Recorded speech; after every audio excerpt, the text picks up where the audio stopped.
Hey guys, Chris here, Nice Garage. I don't think I've ever made a real video of this truck. It's a 1994 C1500. As you can see, needs a cab corner, needs a door, but when I got this truck about 5-6 years ago, it was really clean. It was used as a work vehicle.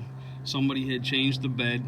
It was actually lowered 2.4, had wheels on it, it had a V6 in it. So I bought this truck and I did a 5.3 swap. I made some videos. The motor mounts, you can see right there, polyurethane. Well, what I did was I pulled the motor out and sold it. And then I sold the truck to a buddy, didn't do anything with it. So I bought this motor because I was thinking, you know what, everybody's doing an LS swap. I'm gonna do something different. It hasn't been done for some years, not like it's different because everybody used to do it back in the 90s. But I picked up a 350 tune port out of a Corvette from a Corvette recycler, eBay store. Contemporary Corvette is the company. They're over in Philly or Jersey, somewhere around there. So it was complete, motor, trans, exhaust, all the accessories on the front. Everything was Corvette though. Had smog, had air conditioning. This truck doesn't have air, as you can see. It was just a work truck, but it was still a short bed. I actually pulled the 5.3 out to give it to somebody that needed it. And I planned on putting another motor in here. Then I found this. I've had this for about a year, so I decided to put this motor in.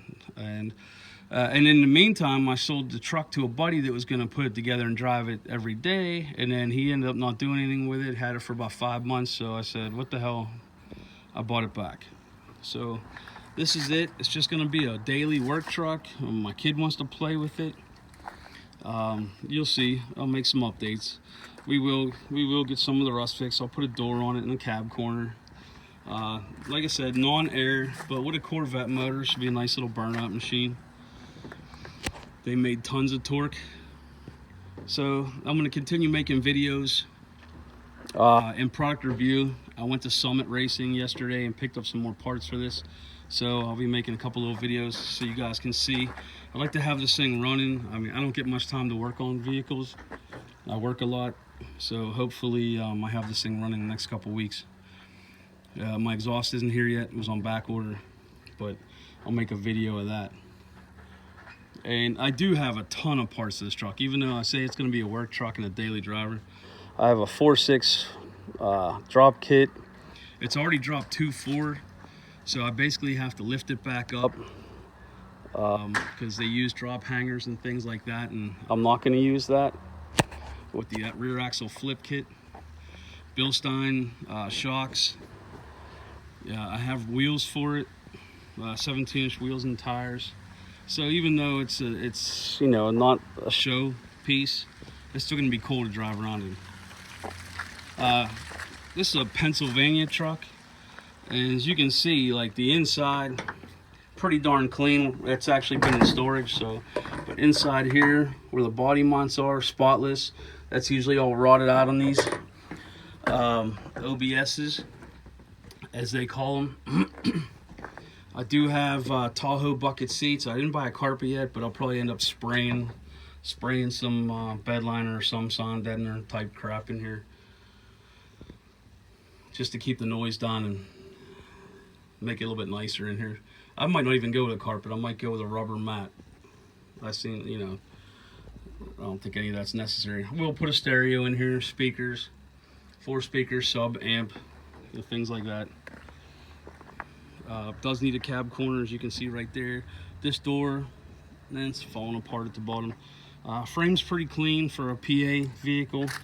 I have a friend that's buying a dustless blaster, probably in the spring.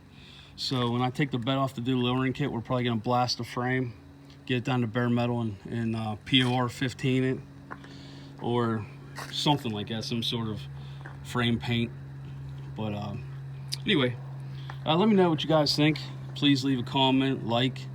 I like making these videos. I want you guys to see. I like buying products and reviewing them.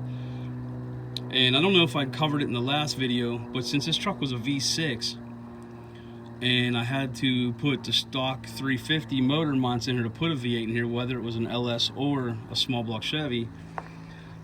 The easiest thing that I found to do to get to the bolts inside the frame was to drill a hole here with a unibit, and that allowed me to get a combination wrench down inside there. I mean, yeah, I drilled a hole in the frame, but there's already, you know, you can see there's holes in the frame from the factory, so what's one more?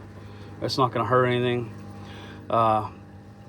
Back when I did, I painted it, covered the bare metal, so, you know, yeah, I cut a hole in the frame, you know, about 1 inch on each side, but I don't think it really matters. So I'm going to get to work on some of the other things and making a couple other videos. Let me know what you think, guys. Thanks.